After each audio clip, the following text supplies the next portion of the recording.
Eh bien, bonjour à tous. Je vous souhaite la bienvenue autour de cette, seconde édition de webinaire axée sur le e-reporting. Cette nouvelle édition va comporter 4 webinaires. La raison, c'est que le e-reporting, c'est un composant de la loi sur la facture électronique et qui est pourtant beaucoup plus discret en matière de communication, de formation ou de webinaire. Et quand on s'intéresse à ce nouveau processus qu'est le e-reporting, en fait, on remarque deux choses extrêmement flagrantes. C'est que la première, bah, le e-reporting touche beaucoup d'assujettis TVA. Et la deuxième, c'est qu'il questionne sur notre informatique, notre compta, en matière de collecte, de traitement et d'envoi au sein de notre organisation au cabinet, mais aussi au sein de l'organisation dans les entreprises. Donc, pour cette année 2025, on a prévu 4 webinaires. Une communication est partie. Vous êtes donc inscrits sur ces 4 webinaires. La première, qui est aujourd'hui, va reprendre le contexte général de ce qu'est le e-reporting et avec une analyse détaillée sur le e-reporting des données de paiement. Et toute la richesse de ce webinaire, c'est qu'il y aura beaucoup d'exemples. Nous aurons un deuxième webinaire le mois prochain qui sera lui axé sur le e-reporting des données de transaction et non pas des données de paiement. Donc vous verrez qu'il y a deux types de e-reporting quand on parle de e-reporting.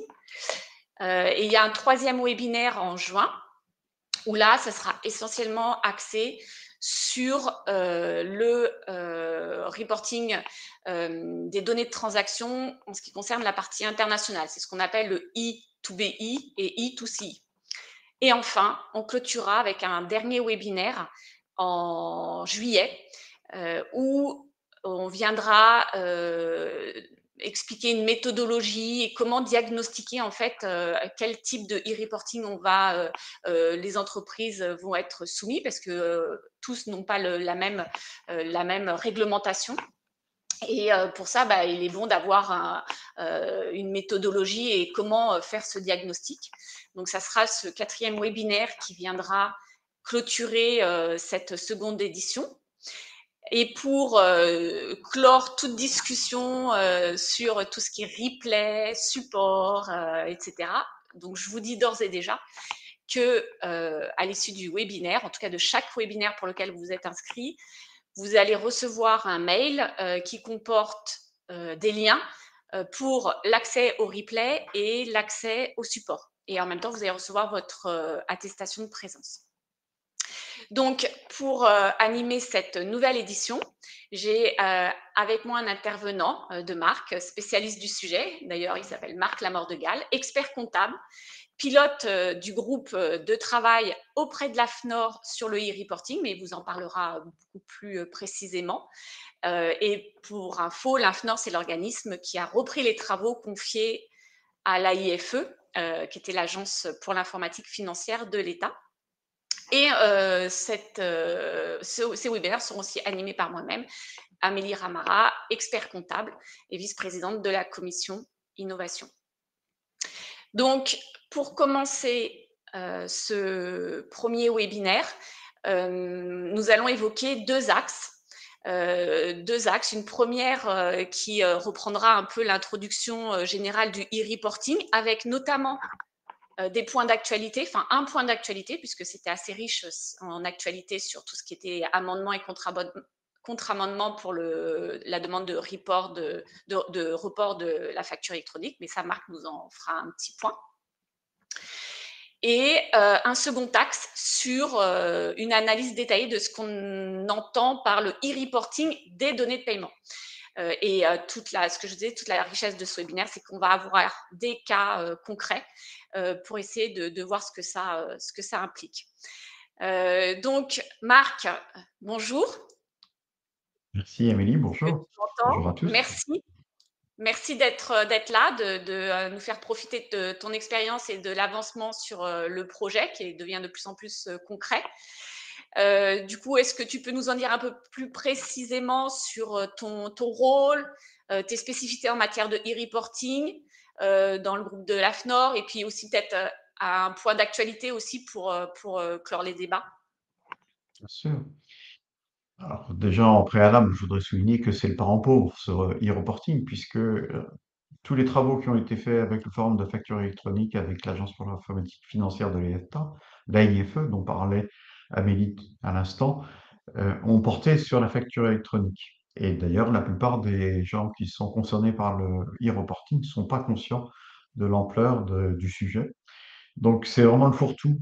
C'est un peu tout ce qui n'est pas traité dans la facture électronique doit être transmis à travers le e-reporting. Voilà.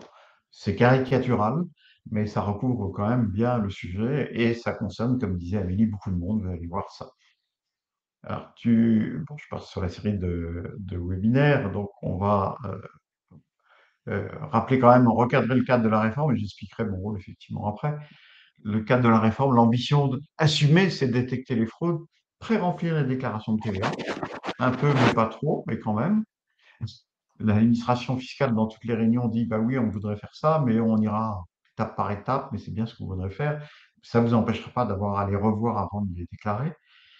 Derrière, on évoque des gains de productivité, reste à savoir si on pourra les obtenir en pratique. Et puis, il y a une revendication qui est d'essayer d'avoir plus d'informations sur l'activité en temps réel de la part de l'administration. Et tout ça, ces 4 objectifs, en fait, ils n'ont rien de particulier à la France. Ça s'inscrit dans une tendance qui est celle que l'OCDE pousse depuis plusieurs années et la France n'est pas en avance. La France n'est pas en avance en regard de l'Italie, en regard du Portugal, en regard du Mexique, par exemple. Il y a toute une série de pays qui ont déjà déployé euh, une réforme assez comparable. Il y a une harmonisation en vue dans le cadre de la directive VIDA qui a été votée et donc dont l'application sera peut-être 2032, 2035, ça c'est un point qui n'est pas encore complètement arrêté. Mais la directive VIDA, qui est une évolution donc, de la directive européenne sur la TVA, prévoit notamment que le e-reporting soit généralisé et que ce e-reporting soit basé sur la démarche française. En fait, on se retrouve pour une fois dans le bon sens de l'histoire, ce qui n'est pas le cas forcément pour tout. Donc cette réforme, vous savez qu'elle a été reportée déjà 2 fois, qu'elle a été donc d'une loi de finances de 2022 et d'un décret, qu'elle a modifié cette loi de finances, l'article 289 et l'article 289 bis du Code général des impôts, mais aussi le 290 et le 290A. Ce qui nous intéresse pour le e-reporting, c'est le 289 et le 290 A et 290 tout court, le 289 bis. C'est celle-là qui induit des obligations de e-reporting, aux côtés de l'obligation de transférer des factures entre professionnels à travers des portails agréés, les fameuses PDP, portails de dématérialisation partenaires. Donc il y a bien 3 sujets au sein du e-reporting. Les transactions internationales, le B2B international, aussi bien à l'achat qu'à la vente. Les données de transaction avec des non assujettis à la TVA, pour simplifier hâtivement donc tout ce qui concerne peu ou prou l'équivalent des systèmes de caisse. Et puis les paiements, puisque la TVA sur les prestations de services est exigible à compter de l'encaissement. Comme disait Amélie, il y a eu une première étape qui était des spécifications fonctionnelles qui étaient publiées sur le portail de la DGFiP, rédigées par l'Agence pour l'informatique financière de l'État, avec des FAQ. Tout ça a été disponible jusqu'en juillet. Et en octobre, vous savez qu'il y a eu un gros changement. Ce changement, c'est que on ne peut plus passer directement par le PPF, le portail public de facturation, pour envoyer des données, que ce soit des factures ou que ce soit des données de e-reporting. Donc, l'administration fiscale et la mission facture électronique ont décidé, avec la IFE, de constituer un groupe de travail AFNOR, donc, dont je vais reparler immédiatement, qui reprend le flambeau de tout ce qui a été fait auparavant dans le cadre de la IFE et de la DGFiP. Et ce groupe de travail AFNOR, il a donc 5 groupes, un groupe facture statut, les cas d'usage pour le B2B, le groupe AFNOR e-reporting B2C, la normalisation internationale, donc avec un sujet qui est nous ne sommes pas seuls. Et la question de la facture et du e-recept sont en train d'être discutés au niveau européen dans le cadre euh, du comité de normalisation européen. Et puis la standardisation des connexions par API, donc un mode de connexion possible entre les PDP et les OD, les PDP et les éditeurs. Donc effectivement, j'anime le groupe 3, qui est le groupe e-reporting B2C. Et donc, on a commencé nos travaux, on est à la 3e réunion, la 4e a lieu la semaine prochaine, ce sont des réunions qui se tiennent tous les 15 jours. Et vous allez voir que l'objectif est assez ambitieux. Donc, il y a une commission plus générale gérée par la DGFiP qui gère la question de l'annuaire et qui coordonne tout ça. Et tous les pilotes des 5 groupes font partie de cette commission. Donc, je participe à ces travaux ainsi qu'aux travaux du TC 434, désolé de ce vocabulaire abscon, qui est le groupe européen dont je vous parlais pour normaliser un peu plus la facture et normaliser un peu plus donc les e-tickets, les e-recept, les tickets de caisse. Voilà. Donc tout ça est dans un entonnoir très structuré avec l'AFNOR. Donc on a, vous voyez, un plan de travail assez ambitieux. Et pour ce qui concerne notre sujet du jour, le e-reporting B2C, l'idée serait d'arriver à quelque chose de publiable, au moins une première version, en février 2000. Voilà. Pour le reste des groupes, il s'agit de clarifier des choses qui ont déjà été largement discutées auparavant dans le cadre des travaux du Forum de la facture électronique et de l'Agence pour l'informatique financière de l'État. Donc, Marc, si on en vient. je me Oui. permets juste d'intervenir. Attention à Par ton rapport à micro, tes Amélie, travaux, parce que fais attention à ton micro parce que on ne t'entend pas bien quand tu touches le micro. Vas-y. par rapport à tes travaux d'AFNOR et dans le groupe de travail aussi de la DGFiP, tu as prévu peut-être pour le 4e webinaire de faire intervenir un membre de la DGFiP au niveau du 4e webinaire, je crois. Oui, a priori, ils sont d'accord. Ce sera le 3e ou le 4e, c'est juste le point qu'on doit caler. Il y a un problème d'agenda pour eux, mais oui, oui, tout à fait, absolument. Ok, parfait. Donc, le e-invoicing, vous connaissez tous, vous en avez entendu parler, c'est l'échange des factures donc dans un des 3 formats du socle, UBL, C2I ou facture X entre PDP, puisqu'on ne peut plus envoyer les factures ou les recevoir autrement que par des PDP. Par contre, les données de transaction, vous en avez moins entendu parler, et c'est vraiment transmettre des données donc, qui concernent les recettes avec le B2C ou avec les non-assujettis. Je rappelle que les non-assujettis, ça peut être une banque qui peut être exonérée, ça peut être un non-assujetti qui peut être une association, une fondation qui se comporte comme un véritable professionnel, mais qui pour autant n'est pas assujetti à la TVA. Donc dans ce cadre-là, il faut collecter ces données et il faut les envoyer à travers une PDP à la DGFiP. Donc là, on n'est pas dans un schéma en Y classique, on est dans un schéma où le schéma en Y classique, c'est celui de l'échange des factures, où j'envoie à travers la PDP à la fois à mon client destinataire de la facture et à la DGFiP, tandis que là, on n'envoie qu'à la DGFiP. Il y a un autre point qui est très important, c'est les données de paiement.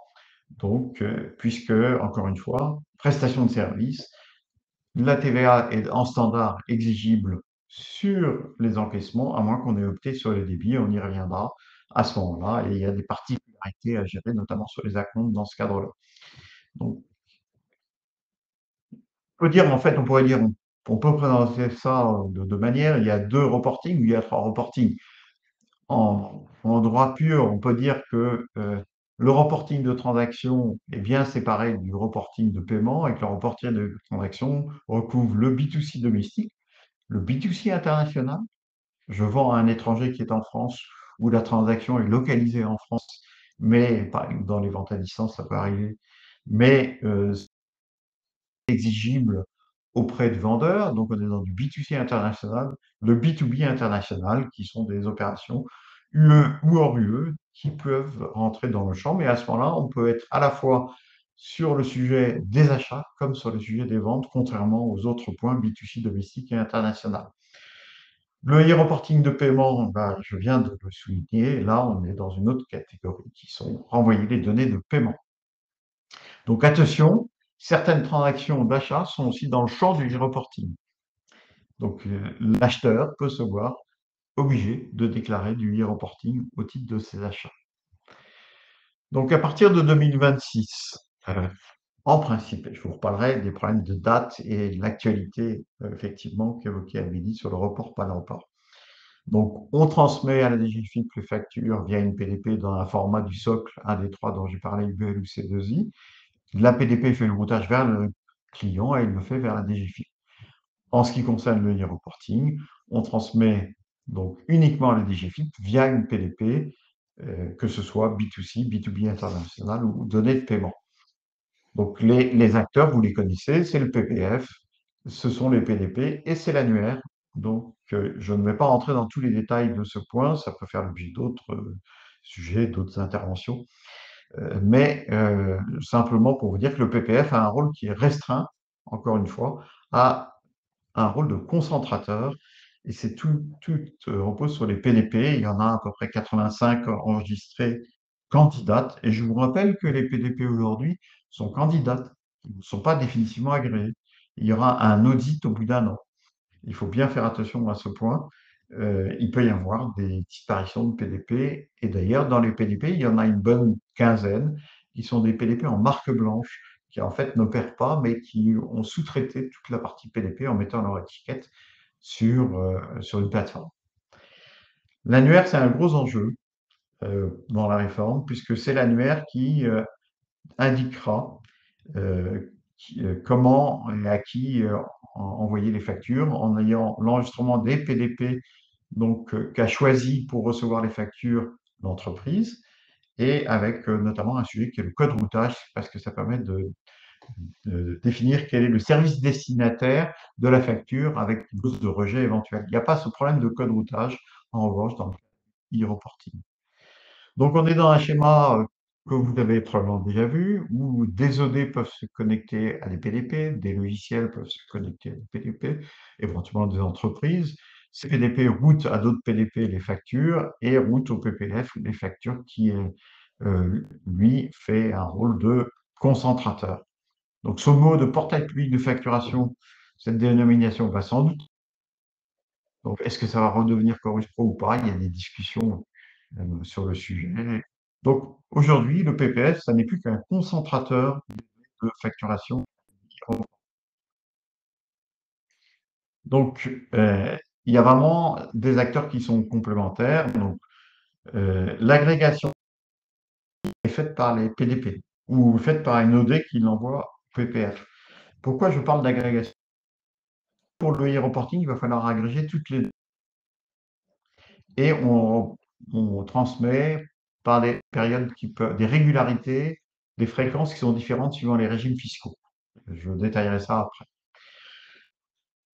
Les données de paiement, c'est pareil, il va falloir les envoyer à une fréquence mensuelle. Et tout ça est supposé, évidemment, bien fonctionner sans erreur.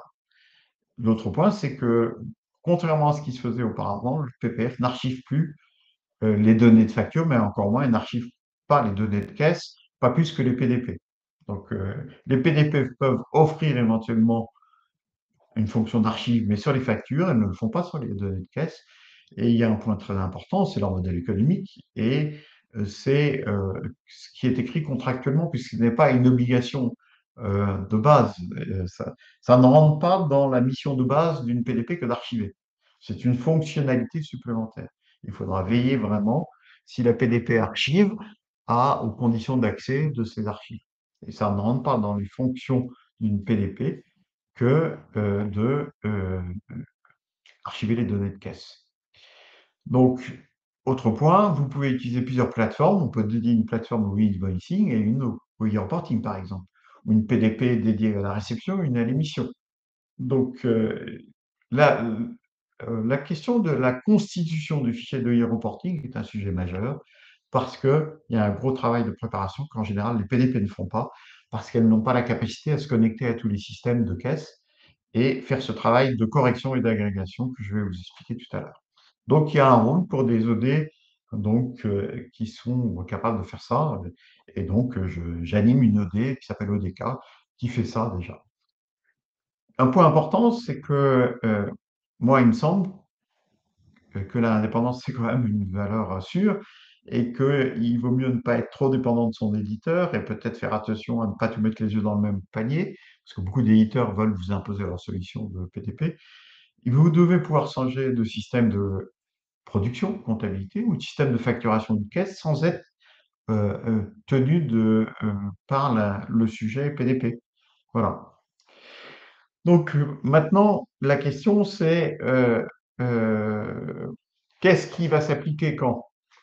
Vous savez qu'il y a un amendement qui a été poussé, en fait derrière le lobby pour demander un report à nouveau une troisième fois de la réforme, c'est le BDP, donc qui a poussé ses feux auprès de quelques députés qui n'ont pas perçu l'ampleur du sujet de la réforme, et l'amendement n'est pas voté, hein. C'est quand même un point important. Il a été adopté en commission des lois, mais il n'est pas voté. Aujourd'hui, le report n'est pas voté. Donc ça, c'est quand même un premier point. Deuxièmement, il y a un amendement qui a été déposé en sens contraire pour annuler cet amendement et revenir à la situation initiale, puisque la DGFiP et le gouvernement ne sont pas favorables au report de la réforme. Troisième point qui nous concerne, qui est important, l'amendement de demande de report septembre 27 et septembre 28. Donc l'idée, ça serait de reporter euh, la réception en septembre 27 et l'émission en septembre 27 pour les grandes entreprises et les ETI. Et le reste des entreprises basculerait en réception et en émission, pardon, en septembre 28. Cet amendement est mal rédigé, si je puis dire, et il ne touche pas le e-reporting. Donc il est rédigé de telle sorte que le e-reporting n'est pas reporté. Donc supposer que l'amendement soit adopté, ce qui me paraît un peu difficile, euh, eh bien le e-reporting n'est pas reporté. Donc on arrive à une situation extrêmement paradoxale. Donc ça voudrait dire que la facture électronique serait reportée, mais pas le e-reporting. Donc là, il y a un sujet quand même. Bon, après, tout ça est mis dans une loi fourre-tout, dans lequel il y a plein de sujets entre les ZFE et autres. Donc, c'est un cavalier, entre guillemets, qui est probablement anticonstitutionnel. Donc, ça fait beaucoup de choses, hein. Donc, la seule chose que je puis vous dire, c'est qu'il faut suivre attentivement ce qui se passe et qu'aujourd'hui, l'amendement ne touche pas le e-reporting. Donc, comment on opte pour une PDP? Je voulais quand même vous donner un point d'actualité là-dessus aussi. Donc, il y a eu certains acteurs, Conto pour ne pas les nommer, qui ont dit, moi, je vais choisir pour vous, mes chers clients, et je vais opter pour vous la PDP. Puis vous voyez la communication des éditeurs aujourd'hui, c'est euh, les Pénigène, CJD, etc. C'est pas un parti pris, hein, mais ils communiquent un maximum pour dire PDP inclus ou PDP gratuite, etc. Voilà. Donc, plusieurs remarques. Euh, il y aura un formulaire pour opter. Face à cette tentative de préemption donc de Conto qui disait j'opte pour mes clients, la DGFiP a dit non, pas question, il y a un CERFA. Donc c'est à mon avis une opportunité pour nous, experts comptables, que d'accompagner nos clients dans le choix de la PDP et les aider à opter.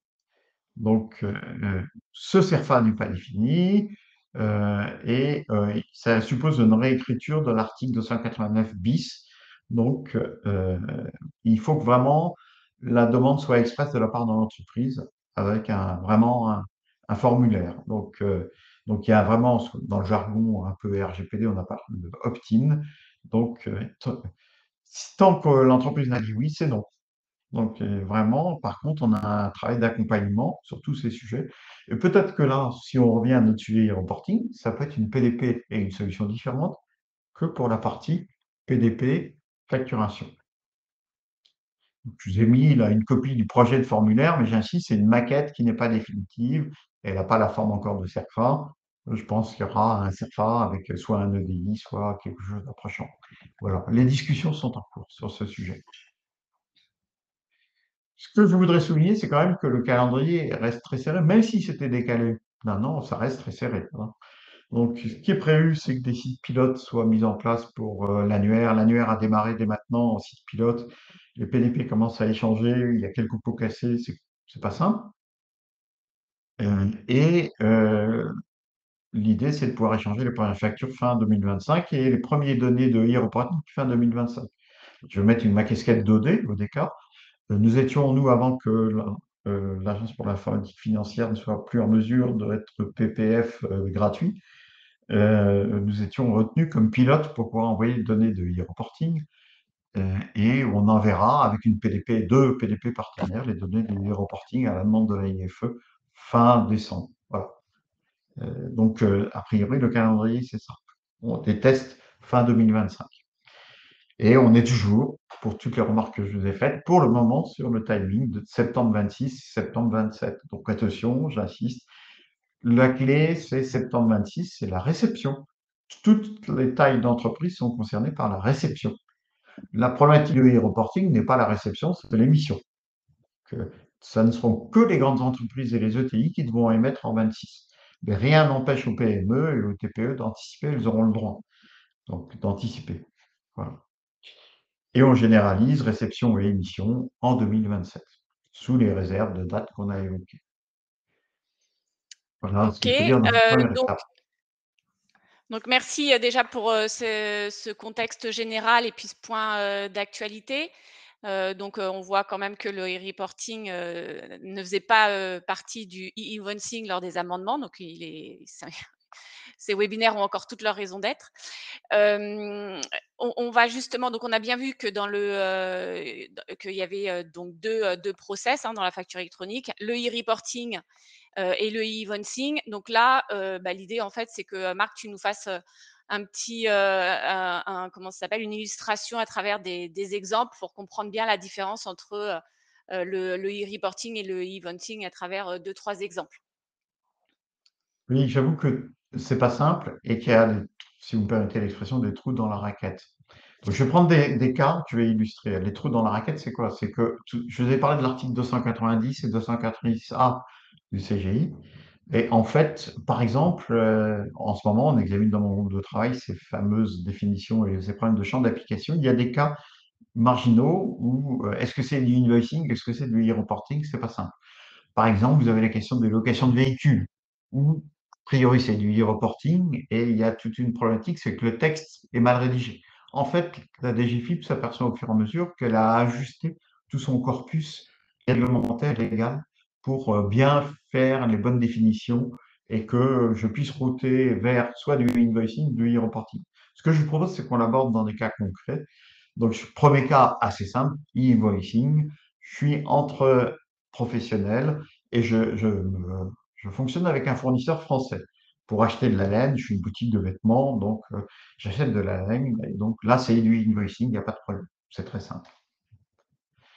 Je fais une acquisition intracommunautaire en Italie. C'est une opération entre deux professionnels, mais c'est du B2B international. Donc, c'est du reporting de transactions, c'est plus du invoicing. Et l'entreprise qui est redevable de la déclaration, c'est l'acheteur. Vous voyez ce que je vous expliquais tout à l'heure? C'est la boutique de vêtements qui sera redevable de la déclaration de l'e-reporting. Ça commence déjà à compliquer un peu les choses. Ce que ça veut dire qu'il va falloir analyser les fichiers fournisseurs et les fichiers clients. Je vous disais tout à l'heure, le grand enjeu de cette réforme aussi, c'est l'annuaire, et c'est la qualification des opérations, et c'est la qualification des parties à l'opération et la localisation. J'achète à un Chinois de la laine. Donc, c'est bien une opération entre deux professionnels, c'est bien du B2B international. Mais il se trouve que cette information, elle est obtenue à travers les documents douaniers, à travers l'ADEME, la déclaration d'échange de biens. Donc, on n'est pas dans le e-reporting ni dans le e-invoicing. C'est un autre cas qui n'est pas concerné ni par la réforme sur la facture, ni par le e-reporting. Ce qui peut être embêtant dans un sens, parce qu'après, ces factures, il va falloir les traiter de façon automatisée. On va avoir un système à deux vitesses. Il y a des choses très structurées avec des données structurées sur des factures qu'on peut lire par nos logiciels comptables quand ils vont évoluer, générer des projets d'écriture, gagner du temps, de la productivité pour les entreprises. Et puis, il y a des factures en chinois, donc en mandarin, ce que vous voulez, il va falloir interpréter, et là, ben, on se retrouve avec des problématiques du type ECR et autres, et il y a une perte de temps. Voilà. Ensuite, je, bah, j'ai un client assujetti, B2B, c'est un professionnel. Là, je reviens sur mon sujet tout à l'heure. Vente d'un costume, pas de problème. C'est du invoicing, c'est une facture, parce que c'est un professionnel. Donc, c'est pas Fillon qui achète ses costumes, mais c'est un costume qui sert à un usage professionnel, ça arrive, il y a une facture classique. Mais évidemment, si c'est un particulier, là, le costume, eh bien, c'est assimilé à une vente en caisse traditionnelle, c'est du B2C, et à ce moment-là, je suis dans le e-reporting. Et le redevable, c'est l'entreprise qui a émis le ticket de caisse, entre guillemets, la facturette. Je distingue facturette et ticket de caisse parce que vous voyez, ou autre, vous pouvez avoir quelque chose qui a la forme d'une facture, mais qui n'est pas une facture au sens de l'article 289 du CGI, puisque ce n'est pas une facture destinée à un professionnel, il n'y a pas les mentions obligatoires dessus. Donc, il y a juste, éventuellement, s'il y a une fidélité, l'indication de la personne, mais ça pose des problèmes de RGPD. Mais ce n'est pas une facture, c'est une facturette. C'est l'équivalent d'un ticket de caisse, si vous voulez, ou d'une note. Donc là, le cas que je voulais aborder, c'est celui d'une vente à un particulier belge. Donc, on est dans le e-reporting de transactions, sauf si on a en deçà des seuils des ventes à distance intracommunautaires de 10 000 euros, auquel cas on échappe au sujet. Voilà. Donc, si j'ai fait plus de 10 000 euros de transactions, donc 10 000 euros de costume, c'est un beau costume quand même. Voilà. Je prends le cas du fleuriste maintenant. Euh, il s'agit d'une vente de plantes à un hôtel, sont des professionnels assujettis en France, c'est du B2B international, B2B domestique, il y a une facture, c'est du invoicing. Je vends à un particulier, eh bien, c'est du e-reporting de transaction, donc j'envoie les données, mais comme c'est une composition florale, le risque n'a pas opté sur le débit, c'est assimilé à une prestation de service, parce qu'il y a un travail de composition. À ce moment-là, je dois donner l'information sur les paiements.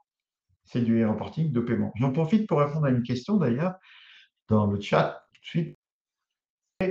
Euh, Lorsqu'il y a du B2B international, il me semble qu'il ne faut pas faire de e-reporting de paiement. Si, si, je vous confirme que si c'était une composition florale à un professionnel international, eh bien, je sais pas, une vente en ligne d'une composition florale livrée pour faire un cadeau à quelqu'un, eh bien, on entrerait dans le champ du reporting de paiement. Donc, voilà. Donc, il s'agit là du cas d'une multinationale et je vends à une société française, je suis multinationale française, je vends à une société française classique et invoicing. Je vends des biens meubles, hein, pas des prestations de services. Je vends à une société italienne. Là, je rentre dans le champ du reporting de transactions internationales.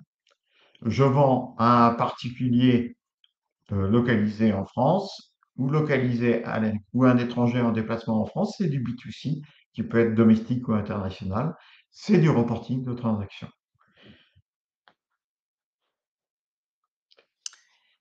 Maintenant, ma multinationale, elle vend des biens meubles stockés en France, donc parce que elle elle est établie à l'étranger. Elle est établie en Pologne, mais les biens sont stockés en France. Elle vend à une société belge. Dans ce cadre-là, il y a deux étrangers qui sont concernés, mais la localisation de l'opération est considérée comme étant en France. C'est le problème de la territorialité de la TVA. Et donc, on est dans le champ du e-reporting de transactions. Donc, attention, des sociétés étrangères, deux sociétés étrangères parties à une transaction peuvent se retrouver dans le champ du reporting de transactions parce que les biens sont localisés en France. Donc, ça peut être le cas du dropshipping, par exemple, dans ce qu'on appelle dans toutes les opérations de e-commerce. Donc, il faut faire attention à cette difficulté-là. Et de toute façon, en sous-jacent de la réforme, il y a toujours la question de la territorialité de la TVA. Quand vous faites une analyse donc sur le champ d'application de la réforme, il faut se poser la question des flux. Et ces flux, ces opérations, elles relèvent de quel champ territorial? Et derrière, en découlent des règles de TVA. OK. Du coup, merci pour, ces 3 exemples. On a pu voir un peu la différence entre à travers des cas concrets entre l'e-invoicing et l'e-reporting. Est-ce que, tu peux insister un peu plus, ouais, sur ce qu'est qui va être concerné par le e-reporting? Bien sûr. Bon, déjà, pour vous donner une ampleur de la réforme, bon, aujourd'hui, la réforme, elle concerne tous les assujettis à la TVA. Ça fait 8 millions d'assujettis. Par dérogation, certains y échappent, mais comme on a abaissé le seuil de la franchise en base pour Ouais. les auto-entrepreneurs, ça a fait du monde qui re-rentre dans la réforme. Donc, je vous rappelle qu'il va y avoir des auto-entrepreneurs qui vont faire du bimestriel, déclaration bimestrielle à saisir en ligne. Donc, vous avez là un champ d'intervention, Mmh. hein, parce que c'est pas, ils n'ont pas de conseil, ces gens-là. Donc, il va falloir Ah qu'ils ouais, les saisissent aussi bien auto-entrepreneurs, pour le invoicing et le e-reporting, hein, leurs transactions. Après, le champ des assujettis redevables de la TVA, c'est pas la même chose que les assujettis tout court, c'est 4 millions. C'est les stades de la DGFiP.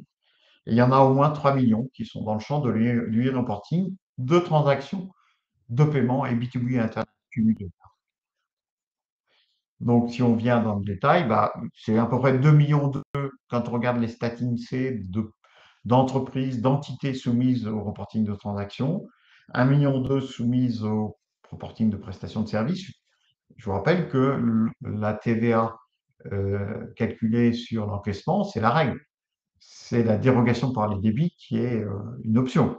Donc, il y a beaucoup de gens 80%, 90% de nos clients sont à l'encaissement. D'ailleurs, Amélie, on avait fait un sondage l'année dernière sur le sujet. Il y a 2 fois plus de présents inscrits cette année que l'année dernière au webinaire. Peut-être que ça va être de 2 webinaires, un un formulaire sondage? pour poser la question, si tu veux bien. Ouais, on va Hein. faire ça. Parce que c'est très intéressant. Ça vous incite à regarder votre portefeuille, vous posez la question de savoir euh, à quoi sont soumis mes clients, et à ce moment-là, vous en tirerez des conclusions pour l'accompagnement. Hein. Le problème du B2B international, c'est qu'on sait qu'il y a 181 000 exportatrices en 2022, on n'a pas de chiffres plus récents, mais il y a bien plus d'acheteurs B2B internationaux. J'ai mis 200 000, mais je suis gentil parce que, en fait, vous et moi, on achète sur Amazon, on achète éventuellement sur AliExpress. Comme ils s'intermédient et que c'est des plateformes de e-commerce, des plateformes de marché, c'est pas eux qui vendent toujours en direct, bah, vous vous retrouvez avec une facture du chinois, hein, ou une facture dans l'UE. Et là, vous vous retrouvez dans le B2B international. Donc, en pratique, énormément d'entreprises sont concernées par le B2B international. Voilà. Et il faut comparer avec les SIRET aussi, parce qu'on va être obligé de faire l'agrégation des données de e-reporting de transactions par SIRET et par sirène. Donc, la maille au-dessus, c'est le sirène qui est envoyé à des JFIM, puisqu'on peut faire une PDP ou loader, mais il faut commencer par faire une maille de consolidation des données au niveau SIRET. Je vais vous expliquer ça après. Donc, on connaît les chiffres de SIRET. Aujourd'hui, actifs, c'est 3 millions, c'est 8 pratiquement. Ben voilà, c'est ça, une première maille de consolidation. Et tout ça fait que bah, il faut s'y mettre maintenant parce que ça fait quand même un sacré travail, si vous me permettez l'expression, puisque bah, ça veut dire que si rien n'est reporté, 4000 grandes entreprises de ETI rentrent dans le champ pour l'émission des données de e-reporting à partir de septembre 26 et ça représente à peu près 600 000 caisses au moins. Donc, et quand on passe en 2027, eh bien, bah, ça représente à peu près 2 millions de systèmes de caisses ou assimilés. Donc, Ouais, on donc rentrera finalement, dans on le voit bien. détail des systèmes de caisse plus tard, Amélie. Hein. Je voulais juste préciser avant que tu nous parles de reporting de paiement. Là, le reporting de transaction n'est pas le sujet du jour, donc rassurez-vous, ça sera abordé en détail après. Voilà. Oui, donc finalement, on voit bien que, pas mal de personnes sont concernées par, le e-reporting et que, il y a aussi, la cible des auto-entrepreneurs comme tu l'as évoqué. Hem On va donc justement reprendre un peu le e-reporting. Tu as évoqué, il y a deux types de e-reporting, hein, le e-reporting des données de paiement et le e-reporting des transactions. Donc là, tu vas nous faire un petit point sur ce qu'est exactement le e-reporting des données de paiement, ce que ça implique. Et puis, comme tu le dis, hein, dans les prochains webinaires, on verra plus amplement le e-reporting des transactions. Donc, du coup, tu peux nous parler un peu plus de ce que contient le e-reporting des données de paiement, ce que ça implique. On va détailler ce point-là. Donc, je vous ai mis un peu de littérature réglementaire. Donc, il faut distinguer les livraisons de biens, les prestations de services. Et ça va être le grand sujet. Donc, c'est la prestation de service qui rentre dans le champ du reporting de paiement. Donc, le problème, c'est que la définition de la prestation de service, c'est une définition en creux. Toutes les opérations autres que celles qui sont définies au 2, c'est-à-dire tout ce qui n'est pas bien, meuble. Donc, voilà. Je vous rappelle que, par exemple, quand je vais déjeuner au restaurant, c'est une prestation de service. Mais si je prends le plat à emporter, c'est une livraison de biens. Donc, une même opération peut avoir deux qualifications différentes en fonction de la façon dont l'emport se fait ou pas. Donc, il y a des cas à gérer. Et donc, le premier travail pour nous, experts comptables, c'est de s'assurer que la qualification des opérations a été faite correctement par nos clients. Rares sont les caisses qui sont bien paramétrées chez vos clients et qui fassent la distinction avec des articles dédiés à la prestation de service et des articles dédiés à la livraison de biens à la boulangerie. Je peux, certaines boulangeries, avoir une table avec de faire une restauration rapide, ben, je rentre dans le champ de la prestation de service, tout simplement. Ce qui dépasse le commerçant. Donc, l'idée, c'est en principe de pré-remplir une déclaration de TVA et déterminer la TVA collectée, mais c'est entre nous, c'est quand même aussi de contrôler, c'est de détecter les incohérences, hein. Donc, la seule façon d'y échapper, c'est l'option sur les débits. On va revenir sur ce point. Et les opérations qui ont donné lieu à auto-liquidation ne sont pas concernées aussi. Voilà. Mais, comme je l'ai dit tout à l'heure, des opérations entre entreprises étrangères peuvent être concernées par aussi le reporting de données de paiement.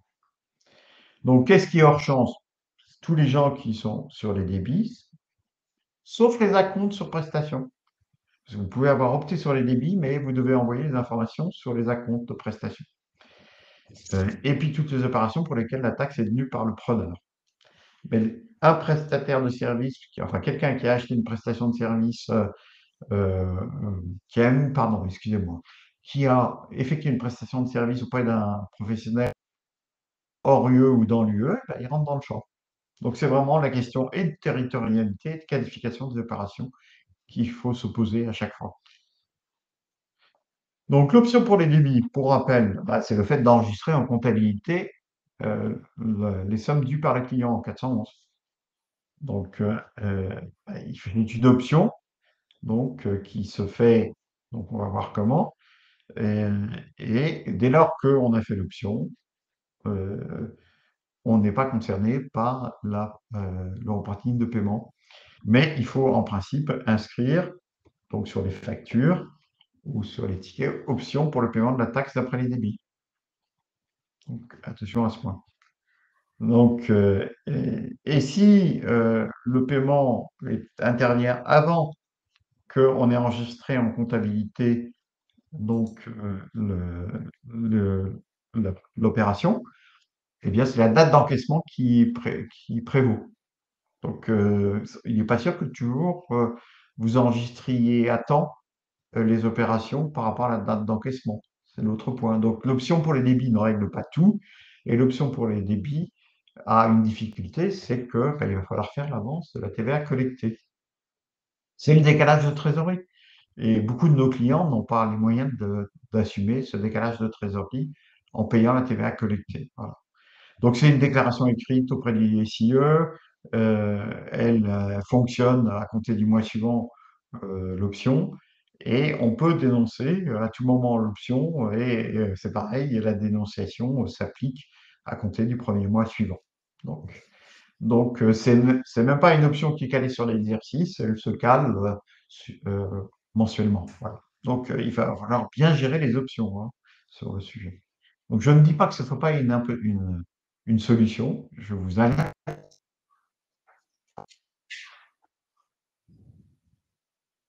Donc, maintenant, qu'est-ce que je vais transmettre en termes de données dans le cadre du reporting de paiement?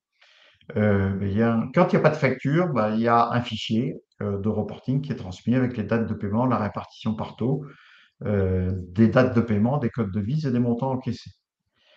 Et quand il y a une facture, donc on est là à gauche dans le B2C et à droite dans le B2B, eh bien, on fait le lien avec la facture, le numéro de facture, la date de paiement et la répartition par taux. La problématique que pose de toute façon le reporting de paiement, c'est le rapprochement. Et comme on envoie ces données à M+10, en général, le rapprochement n'est pas fait complètement. Et la difficulté que nous avons dans nos systèmes, c'est les rapprochements automatiques ne sont pas infaillibles. Et vous savez bien que vous êtes obligé d'intervenir humainement quand vous avez à considérer que vous avez l'information avec une fiabilité suffisante, y compris d'ailleurs du côté des relevés bancaires récupérés par Je déclare ou SoBank. Donc il y a une question de qualité de récupération de la donnée bancaire. Donc la question va être comment on va faire ces rapprochements au mieux. Je suis pas sûr que forcément ça soit systématique par le comptable.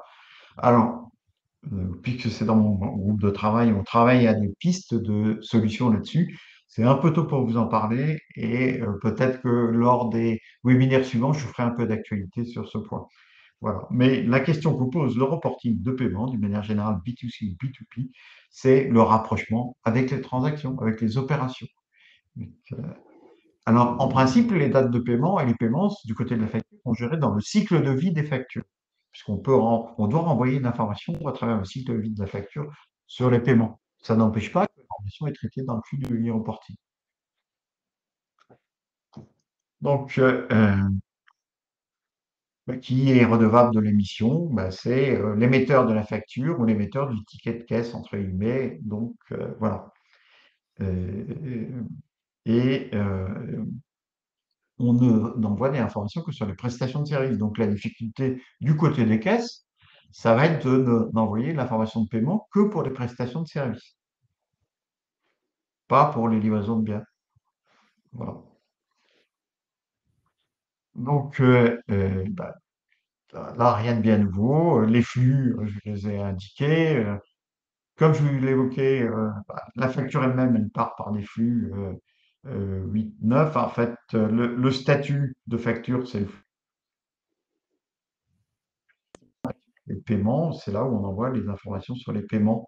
Donc, toutes les informations de paiement sont répertoriées après dans le flux. Ça n'empêche pas d'envoyer des statuts de paiement sur les factures par les flux 8. Désolé, c'est complexe, mais c'est comme ça que c'est organisé. Donc, la fréquence, c'est ça qui est peut-être le sujet le plus important. Donc, pour le reporting de paiement, c'est une fréquence mensuelle. Donc, à N+10. Donc, que vous soyez au réel normal, au réel normal trimestriel ou au régime simplifié, c'est du mensuel. Seuls les franchisés en bas sont sur le bimestriel, parce que eux aussi vont, comme pour les transactions, comme pour les factures, faire des saisies tous les 2 mois sur un site. Et comme il y en a beaucoup plus qu'avant, à cause de la franchise en base ABC, il y a quand même un réel sujet. Donc, ce qu'il faut bien voir simplement, c'est que le 10 du mois ne concerne que le réel normal et le réel trimestriel. Les simplifiés, on est entre le 25 et le 30 du mois. Et pour le bimestriel, c'est un 25 du 30 du mois suivant la période de déclaration bimestrielle. Voilà. Donc, c'est une date limite, on peut envoyer avant. Donc, il y a une vraie question d'automatisation de tout ça. Donc, par contre, je vous fais un petit focus sur ce que c'est que la date d'encaissement si vous n'avez pas opté pour les débits. L'acompte, c'est à la date où l'acompte est enregistré dans le compte bancaire. Le virement bancaire, c'est quand la somme est inscrite sur le compte du fournisseur. Le chèque bancaire, c'est par de remise du chèque. Et l'effet de commerce, c'est la date à laquelle la banque encaisse le prix, c'est-à-dire l'échéance en général de l'effet, sauf s'il y a un problème sur l'effet. Donc voilà, il y a une problématique sur les dates d'encaissement à tracer et à suivre aussi. Donc voilà, pour la partie facture, je vous l'ai dit, on envoie les informations sur les statuts de paiement. Je ne reviens pas là-dessus, j'ai déjà anticipé. Ça pose des questions pratiques, hein, Amélie. J'imagine que on a déjà évoqué ensemble, il y a beaucoup de problèmes hein, autour de ça. Et beaucoup Ouais. d'interrogations. Ouais, tout à fait. Donc, effectivement, là, tu nous avais fait quelques exemples, 3 exemples. Donc là, on va aller pousser le bouchon un peu plus loin, on va dire, parce que tu vas nous parler un peu plus de cas plus complexes, plus difficiles, on va dire. Donc, en tout cas, on l'a bien compris. Les enjeux pour le e-reporting, hein, ça va être cette notion de qualification des opérations et la territorialité où il faut donc vraiment aussi se pencher dessus et que finalement, en termes de délai, on est plus sur des délais mensuels. Tout ce qui est trimestriel disparaît finalement. Oui. Trimestriel et annuel disparaît. Donc, on est vraiment plus sur des délais mensuels en grande majorité. Donc, si il reste encore un peu d'énergie pour tous ceux qui nous écoutent, on va voir un peu certains cas, certaines difficultés par rapport à la mise en place du e-reporting. Donc, Marc, vas-y, je te laisse Je vais ouvrir les préalablement, hostilités. je vais préalablement répondre à une des questions, les autres on répondra à la fin, hein.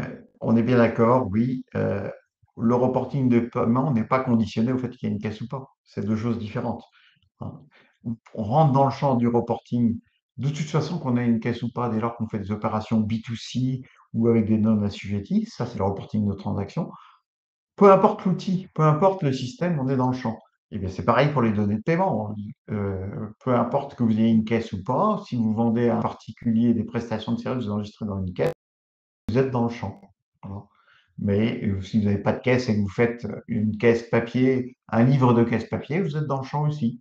Donc, c'est pas lié à la qualification informatique, c'est lié au fait que c'est une opération donc B2C, B2B, B2B international, prestation de service. Donc, la question des opérations complexes uniques. Voilà, en fait, vous avez des questions qui sont de savoir si c'est de la prestation de service ou si c'est de la livraison de biens ou si c'est quelque chose entre les deux qui est l'opération complexe unique. Donc, vous savez qu'il y a la thématique de la prépondérance. Je peux avoir sur une même opération, une même transaction, à la fois une vente de biens et une prestation de service. Si l'un l'emporte sur l'autre, parce qu'il est économiquement prépondérant, à ce moment-là, c'est qualifié soit de prestation de service, soit de livraison de biens. Donc là, à ce moment-là, la discrimination la distinction entre biens et services, elle est facile. Mais il y a des cas que ça forme un tout. Et à ce moment-là, c'est une autre catégorie donc, qui est à gérer. Donc voilà. Donc c'est d'ailleurs un sujet qui est en cours de discussion avec les DGFiP. Donc si c'est une opération principale prestation de service, il y a du reporting de paiement. Si c'est une opération principale livraison de biens, même s'il y a accessoirement du paiement des prestations de service, ça n'est pas du reporting de paiement. Voilà. Et puis il y a le cas de l'opération complexe unique, où on est en train de discuter avec les DGFiP pour savoir comment on va gérer ça. Donc, je vais rentrer un peu plus dans certains détails. Il y a des retouches sur le costume. Donc, l'opération principale, c'est bien la vente du costume. L'opération, parce qu'elles sont faites en même temps, l'opération de retouche, c'est une prestation de service, mais on n'est pas dans le reporting de paiement parce qu'il y a une opération principale de livraison de biens, conformément à ce que j'expliquais tout à l'heure. Si la retouche est l'opération principale, à ce moment-là, elle est dans le champ du e-reporting de paiement. Voilà. Pour une vente de costume d'un vêtement, mais il y a un gros travail de retouche, c'est par exemple une reconstruction complète d'un vêtement, ça arrive à ce moment-là, chez le tailleur, on est dans le champ du reporting de paiement. Vous voyez la difficulté de qualification et de pédagogie vis-à-vis de nos clients. Mais entre nous, tout ça n'a rien de nouveau. Tout ça, c'est les règles de la TVA. Ce pas les règles de la réforme. La complexité, elle vient des règles de la TVA qu'on applique plus ou moins bien. Donc, alors, il y a une particularité, c'est distinguer les opérations complexes des opérations doubles, c'est-à-dire une opération où il y a à la fois une livraison de biens et une prestation de service, mais les activités ne sont pas liées. Donc, il n'y a pas d'opération principale et d'opération accessoire. Il y a deux opérations. Une peut relever de la prestation de service du reporting de paiement et l'autre peut relever de la livraison de biens et reporting de transactions classiques. Voilà, aussi. Donc, voilà, il y a cette difficulté d'opération double. Et il y a la difficulté des paiements partiels. Donc, seul le montant encaissé est à transmettre et on enrichira l'information quand on a un nouvel encaissement. Voilà. Ensuite, il y a la question des impayés. Donc, si on a opté sur les débits, il n'y a pas de sujet, on n'est pas dans le champ du reporting de paiement, pas de problème. Si on n'a pas opté sur les débits, qu'on est en encaissement, donc à ce moment-là, on ne transmet pas de paiement, puisqu'il n'y a pas eu de paiement pour la prestation de service. Voilà. La question des acomptes, eh bien, en principe, la TVA pardon, est exigible à l'encaissement de l'acompte, soit la TVA est versée par un assujetti, il y a une facture d'acompte et la donnée d'encaissement est transmise par le biais statut encaissé de la facture, c'est géré par le cycle de vie de la facture, soit c'est un acompte versé par un non-assujetti, et là, à ce moment-là, on est dans le reporting de paiement, on transmet l'information. Et puis, il peut y avoir un paiement pour le compte tiers, donc d'une facture de prestation de service. Donc, il n'y a pas d'impact sur le sujet. Il faut bien transmettre par ailleurs l'information que ça a été payé. Voilà. Donc, quand il y a une réserve contractuelle avec une retenue de 5%, il va falloir distinguer livraison de biens et prestation de services. Donc, premier cas, euh, euh, vous, vous n'avez pas de reporting de paiement, ce n'est pas une prestation de service. La retenue n'a pas d'impact, et éventuellement, si la retenue est appliquée, est définitive, il y aura un avoir à ce moment-là. S'il y a une prestation de service, donc à ce moment-là, vous voyez qu'il y a un schéma assez complexe, donc que je vous laisse. Effectivement, il fait intervenir des déclarations de données de facturation, des déclarations de données de paiement, et donc soit on a mis en œuvre de la retenue de garantie, à ce moment-là, le fournisseur donc rentre dans le champ du reporting de paiement, soit enfin, plus exactement, soit il n'y a pas mise en œuvre de la retenue de garantie, excusez-moi, je finis par me perdre moi aussi, et à ce moment-là, il y a une déclaration de données de paiement, soit la retenue de garantie, ça passe par le cycle facturation par l'avoir. Voilà, très exactement. Voilà, c'était pour vous donner un paysage sur le sujet reporting de paiement. Bien sûr, il y a beaucoup à dire encore sur le reporting de paiement. Et Amélie, quand mon groupe de travail aura avancé sur le sujet, je te proposerai des actualisations. On verra. Est-ce que c'est des ateliers? Est-ce qu'il y a quelque chose à faire dans l'université d'été? Je ne sais pas, on en discutera. Mais c'est clair que en septembre 25, sur le reporting de paiement, on aura plus d'éléments. Je vous ai montré un calendrier tout à l'heure. Aujourd'hui, mon groupe de travail se focalise sur le reporting de transactions parce qu'on a déjà une trentaine de cas d'usage à gérer. Et je les expliquerai ces cas d'usage la prochaine fois parce qu'on parlera reporting de. Super. Bon, bah, écoute, merci, merci Marc. On les a pas trop fait partir.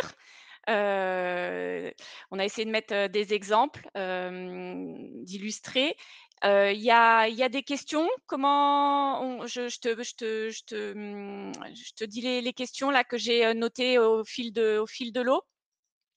Bien sûr. Je vais juste, Euh, je te permets que je fasse juste une information parce que je vais oublier en répondant aux questions. Je vous mets dans le chat le lien vers, parce que c'est lié à notre sujet prochain, un webinaire organisé par l'Ordre national, l'Académie des sciences comptables, InfoCert AFNOR, sur la certification des caisses. Ça sera un préalable pour le prochain webinaire. Enregistrez-vous, c'est le 22 avril pour ceux qui veulent. Je vous explique un mot de quoi il s'agit. C'est que dans le cadre de la loi de finances, il y a un amendement qui a été voté qui prévoit qu'on supprime l'auto-attestation sur les caisses. Vous savez, il y avait l'obligation depuis 2018 de se faire certifier ou auto-attester. Maintenant, on ne peut plus que se faire certifier. Ça pose beaucoup de questions. Et donc, nous animons un webinaire sous l'égide de l'Ordre, de l'Académie des sciences comptables et de la FLOR sur le sujet. Il est gratuit. Ça aidera à vous donner le contexte supplémentaire sur le reporting de transactions. Pardon, Amélie, voilà, comme ça, c'est fait. il n'y a pas de Et je vais mal. reprendre les questions avec toi volontiers. Donc oui, pour rebondir un peu sur la dernière partie avec les opérations complexes, il y a une question qui demande quid des créances irrecouvrables? Ben, je n'ai pas une bonne réponse là-dessus. Je donne ma langue au chat et je reprendrai la question après parce que franchement, pour le moment, je n'ai pas une réponse satisfaisante de la part de la DGFiP. Voilà. Donc, plutôt Donc, que de vous dire des bêtises, le sujet est en débat aujourd'hui. Voilà. OK. Ça fait partie des cas Donc, d'usage en cours de. Et d'ailleurs, Amélie, si tu me permets de faire appel au volontariat et aux bonnes volontés, je vous mets mon mail dans le chat aussi, parce que il faut que vous nous envoyiez les cas d'usage à évoquer auprès de l'administration. Je vais vous mettre mon mail de l'OD, comme ça, voilà, email GR. Pourquoi? Parce que moi, je concentre tous les cas d'usage et je les présente à la DGFiP dans les groupes de travail. Problématique, remontez-moi vos questions. Voilà. Donc, j'ai bien celle-là en créance irrécouvrable. Merci. Donc, désolé de ne pas vous satisfaire maintenant, mais je ne peux pas vous répondre maintenant. Voilà. bon, peut-être que dans les 4 prochains webinaires, les 3 suivants, on aura la réponse. Donc, J'espère. C'est OK. BTP, oui, je peux vous dire que pour le coup, mais le groupe de travail facture électronique sur le BTP, c'est déjà parce qu'il y a 90 personnes autour de la table, c'est quand même pour, tous les problématiques liées au BTP et les factures de service BTP. Donc, on va reprendre le sujet dans mon groupe de travail, mais là, je ne peux pas vous répondre. Je suis désolé de vous décevoir pour le moment. Alors, Donc du coup, bah, forcément après le quid des créances irrécouvrables, on a le quid de la sous-traitance dans le BTP. Mais bon, bah, oui, effectivement, et hem et une autre question, je pense que beaucoup d'entre nous aussi se sont posées, c'est finalement, comment, enfin, il y a pas mal de détails qu'on va devoir fournir, aussi sur les comment ça s'appelle? En ce qui concerne les opérations complexes, laquelle est majoritaire et sur quels critères, et cetera. Bah, quand le client il ne nous précise pas forcément tous ces détails de toutes ces prestations, qu'est-ce qu'on fait? Est-ce qu'une recommandation, un cas, enfin allez, moi, des je bonnes suis, pratiques? il me semble qu'au titre du devoir de conseil, désolé de vous dire ça, c'est notre rôle que d'accompagner le client et lui dire, je vais vérifier les opérations. On verra dans le diagnostic, je ne veux pas anticiper sur le webinaire diagnostic, je vous donnerai quelques clés, quelques outils, vous indiquerai des outils pour travailler là-dessus. Mais vous aidez le client à analyser ses opérations quand vous êtes en tenue. En révision, vous pouvez l'alerter. Mais en tenue, il y a un vrai sujet d'analyse. Voilà. C'est la TVA, encore une fois. C'est pas la réforme.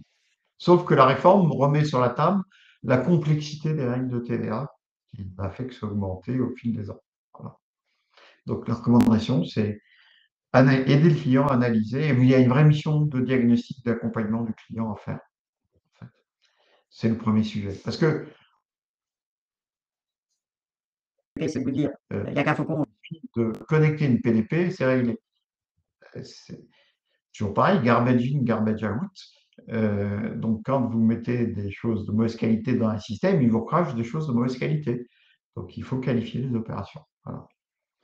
Oui, oui, puis c'est surtout que ça peut être une opportunité, hein. Enfin, là, je pense qu'il faut vraiment s'en saisir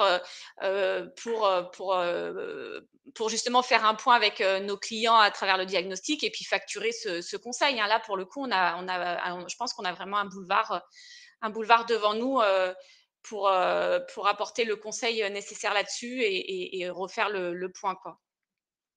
Euh, Parce que je ne suis pas euh, objectif sur le sujet, mais donc moi, en tant qu'éditeur de solutions, puisqu'une solution d'examen de conformité fiscale, euh, donc Ferro, j'édite à partir de mai une solution de diagnostic automatisé et je peux vous dire que les grands cabinets qui travaillent avec nous, comme les petits qui travaillent avec nous, vont déployer massivement cette solution pour faire un diagnostic qu'ils vendent comme une mission d'accompagnement et qui vont tarifer entre 600 et 900 euros. Et voilà, voire plus pour les. Donc il y a vraiment une opportunité, une mission d'accompagnement et de prendre notre rôle. Et c'est là où quelqu'un disait dans le chat tout à l'heure, ah ben oui, mais choisir la PDP, est-ce que c'est notre rôle? Bah oui, c'est votre rôle que d'accompagner le client pour l'aider à choisir en bonne connaissance de cause les bons outils. Alors, par contre, il vous faut des supports et des systèmes pour le faire. Donc, une question sur comment dirais-je, le planning, les dates de déclaration. On avait évoqué que on passait au mensuel majoritairement. Néanmoins, on nous dit dans la dernière loi de finances, on annonce la disparition du réel simplifié, soit une bascule vers le e-reporting à la décade. Oui, bah, c'est vrai. C'est vrai, comme c'est pas encore actualisé définitivement, oui. Oui, oui, tout à fait. Euh, oui, donc, Donc on passera à la décade pour tout le monde, quoi. De toute façon, ça, tout à fait, pratiquement. une autre question, quid de nos cabinets pendant la période des vacances en août, justement.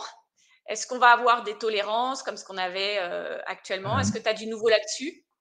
Je pense que c'est pas mon rôle, hein, et que c'est le rôle de l'ordre que de poser des questions là-dessus. Voilà. Mais oui, je peux remonter la question si tu m'y autorises, Amélie, effectivement, dans le cadre du reporting de paiement. Maintenant, l'idée de l'administration, c'est que les choses, bah, ils sont très candides. La capacité des entreprises et des éditeurs, c'est que ça s'automatise le plus possible. Moi, j'ai déjà posé la question sur le reporting de transactions, des absences, des jours de congé, des vacances. Donc, la question, pour le moment, elle est en attente côté des GFI. Mais je n'ai pas posé la question sous l'angle, mais nos cabinets, ils sont en vacances aussi. Je l'ai posé sous la question du redevable de l'obligation. Et je dis, bah, il va falloir signaler, fermer quand on est en congé, parce qu'il y a un message à transmettre pour dire il n'y a pas d'activité. Voilà ce que j'ai dit à la DGFiP. J'attends la réponse dans le Ok, cadre du groupe de travail. d'accord. Bon, bah, quand tu as l'info, tu nous diras. Et puis Bien même sûr, aussi au bien niveau sûr. de l'ordre, on va faire remonter ça.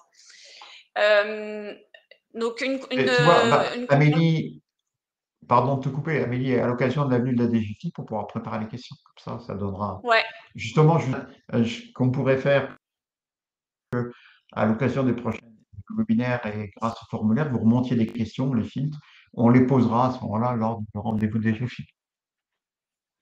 ok, ça marche. Une confirmation, on peut être soumis à du reporting de paiement sans utilisation de caisse. Est-ce qu'on est bien d'accord? Ah, on est bien d'accord. Vous avez un livre de caisse papier parce qu'il faut bien enregistrer des opérations de vente à des particuliers, à des non-assujettis quand même. Vous rentrez dans le champ. C'est pas lié à la caisse enregistreuse, c'est pas lié au site de e-commerce. Mais inversement, rappelez-vous que il y a des données enregistrées qui sont dans le champ du reporting. Quand je vais faire un reporting, eh bien, ça peut venir du e-commerce, ça peut venir de l'automate de distribution de boissons. On n'est pas dans la prestation de service, là, on est dans la raison de bien, cela dit, mais c'est quand même une transaction. Ça peut venir de plein de systèmes différents. Ça peut être un système comptable qui est dans le champ, hein. C'est pour ça que je vous incite à aller écouter notre webinaire sur les systèmes de caisse et la certification. Ça vous éclairera un peu plus là-dessus. Mais si je tiens une caisse papier et que j'enregistre des prestations de service, je fais une note plus de 25 euros TTC, c'est la règle pour les prestations de service, qui est un arrêté ministériel de 1981 qui oblige à faire une note papier, eh bien, une note, papier ou pas, eh bien, à ce moment-là, s'il y a des papiers, je suis bien dans le champ du reporting de prestation de services pour le paiement, comme du reporting de transaction. Tout à fait. Ok. On avait abordé tout à l'heure les DEB. Justement, quid des DEB et des DES? C'est à partir de là, pour les opérations internationales, si l'opération internationale rentre dans le champ de la DEB, à ce moment-là, on n'a pas à faire de reporting, puisque c'est une information qu'en principe, la DGFiP a via les douanes. Donc, c'est ça la réponse. On me parle aussi des SCI. On avait évoqué donc la sous-traitance, et là, quid des SCI? CI est assujetti à la TVA. C'est ça la question. Je vous rappelle, pour rentrer dans le champ, il faut être assujetti à la TVA. Rares sont les SCI qui sont assujettis à la TVA et dans le champ. Et la TVA à la marge? Oui, alors on n'est pas sur le reporting de paiement, là on est sur le reporting de transaction, et c'est anticipé sur le prochain webinaire. En fait, dans le cadre du reporting de transaction, vous avez une information à rentrer, c'est les catégories d'opérations. Il y en a 4. Il y a prestation de services, livraison de biens, et il y a TVA à la marge, et il y en a un quatrième qui est un fourre-tout. Voilà. Donc, la TVA à la marge fait partie du sujet reporting de transaction. On est dessus avec le groupe de travail parce que ça pose beaucoup de particularités. Vous avez des cas, les biens d'occasion, certes, mais les biens, des problématiques donc une galerie d'art, par exemple, typiquement, la rentre dans la TVA à la marge. Comment on la calcule? Est-ce que je la calcule forfaitairement, à la marge ou pas? Et il y a une particularité encore qui sont les agences de voyage, où là, c'est un degré de complexité. Or, on doit remonter une information sur ces transactions, mais catégorisée par type d'opération, par catégorie d'opération, c'est-à-dire livraison de biens, prestation de services, TVA à la marge. Voilà. Et la quatrième catégorie. Je vous expliquerai ça la prochaine fois. Voilà. Donc là, tu l'avais dit en introduction, là, l'objectif de cette réforme sur la facture électronique qui est majoritairement comment dirais-je, récupérer des fonds par l'État, mais aussi l'idée, c'est qu'à la fin, c'est qu'on arrive à un espèce de, dans le monde idéal, un espèce de pré-remplissage aussi de nos déclarations de TVA, voire même peut-être l'alias, dans un monde idéal. Est-ce que tu as des infos sur le pré-remplissage de la TVA? Quand est-ce que ça va se faire? Ça va se corriger? Est-ce que tu as des infos? Oui, l'info, c'est que la DGFiP maintient ça comme objectif, mais que ça ne va pas sortir tout de suite. Pour le coup, elle se laisse un peu de temps. Donc déjà, son objectif, c'est que la réforme tourne, que les données remontent, et ça sera 1 ou 2 ans après que la réforme sera 2028, 2029. Certains acteurs, qui sont des opérateurs PDP, de vous aider à préparer déjà la TVA. Tout ça n'a de sens que si ça facilite le travail. Effectivement, on peut se dire tout ça sur son investissement. Donc, voilà. Alors après, je lis dans le chat, les clients n'ont pas d'argent, les clients ne peuvent pas, il y a du conseil gratuit, etc. Certes, la vie du quotidien, moi je suis là pour vous exposer la réforme et vous dire les conséquences de la réforme. En revanche, ce que je peux dire, c'est qu'il y a quand même une partie de nous qui ont besoin d'accompagnement et qu'il n'y a pas de raison que ce soit gratuit pour une bonne partie d'entre eux. Je suis d'accord avec vous, c'est des réformes clivantes et il y aura des gens qui vont avoir des difficultés, c'est clair. Voilà. Donc plutôt qu'un rapport, moi, mon sentiment personnel, c'est plutôt une tolérance qu'il faudrait avoir. Une tolérance dans la mise en œuvre et dans les sanctions. Voilà. Parce que la question, c'est quelles sanctions à l'intérieur de la réforme. Et bon, les sanctions, il y a des sanctions prévues, plafonnées, mais surtout, c'est à justifier sa TVA, c'est ça la vraie sanction, avec toutes les conséquences sur la compta, le registre, etc. Maintenant, je Et dirais à notre décharge, nous, experts comptables, je vais être polémique exprès, hein, effort à faire sur de la TVA et de la qualification des opérations. C'est un espace qu'il faut qu'on se réapproprie. Bon, je vais essayer de le présenter complètement politique. Voilà. Et oui, par rapport justement au problème du conseil gratuit, etc. Enfin, moi, je rebondis. Hein, je pense que ça peut être vraiment l'occasion pour nous de mettre en avant notre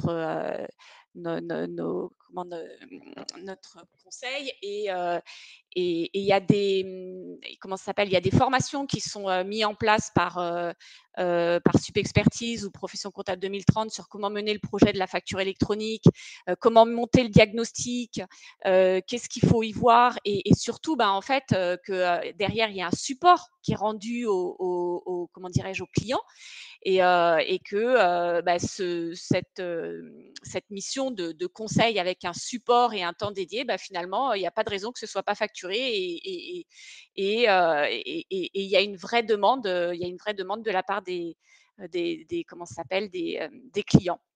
Donc, je vous invite aussi là à aller voir ce que propose Subexpertise ou Profession Comptable 2030 pour toute cette partie facture électronique. Donc voilà. Je reprends encore 2-3 questions parce que je sais que Marc, tu dois partir. Quid des professions médicales en BNC, médecins ou infirmiers, qui ne sont pas soumis à la TVA? Si elles ne sont Ils pas sont quand soumises à la même TVA, elles soumis à sont... la réception. Pardon? Oui, oui, oui, ils ont besoin de recevoir. Maintenant, elles ne sont pas dans le champ de la réforme, puisque TVA, la réforme ne touche en réception ou en émission. Par contre, tu as de la TVA, parce qu'elles font des opérations non médicales, entre guillemets, ou de luxe. Tu prends de la chirurgie esthétique, tu rentres dans le champ de la TVA. Et à ce moment-là, elles rentrent dans le champ. Voilà. OK. Quid des sociétés de gestion de patrimoine qui une comptabilité annexe? C'est-à-dire, je ne comprends pas Alors, vraiment est-ce la que question. Est-ce qu'il faut me préciser un peu plus la question? La personne ouais, précise la je question. OK, Mais j'invite donc point, donc, je voudrais quand même souligner une chose, c'est que le fondement de la réforme, c'est, que vous avez souligné pour les professions médicales, ce que tu évoquais pour la réception. Justement, il y a plein de gens qui vont pas bénéficier de l'automatisme de réception, et à mon avis, il y a un projet qui est de faire des plateformes pour les non assujettis qui sont des professionnels en réalité, facture. Donc, par là, mais nos grands émetteurs de factures, Orange, etc., vont faire des pressions pour qu'on puisse récupérer les factures automatiquement. La place pour une PDP, entre guillemets, professionnelle pour recevoir les factures.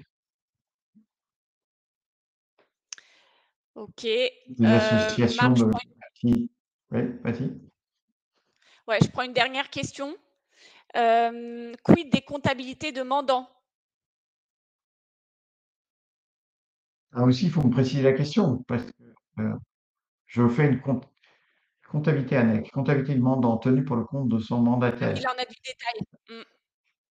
Oui, mais c'est pas le sujet de la comptabilité, hein. Le sujet, c'est la TVA, c'est le redevable de l'obligation de déclaration, c'est le mandataire. Donc, par contre, vous avez une ouverture qui est faite par la DGFiP qui est de faire un mandat de déclaration. Donc, vous voyez, ça réouvre notre sujet pour nous, professionnels, ce qui est en discussion. C'est un mandat pour faire la déclaration pour le compte 2 dans une PDP.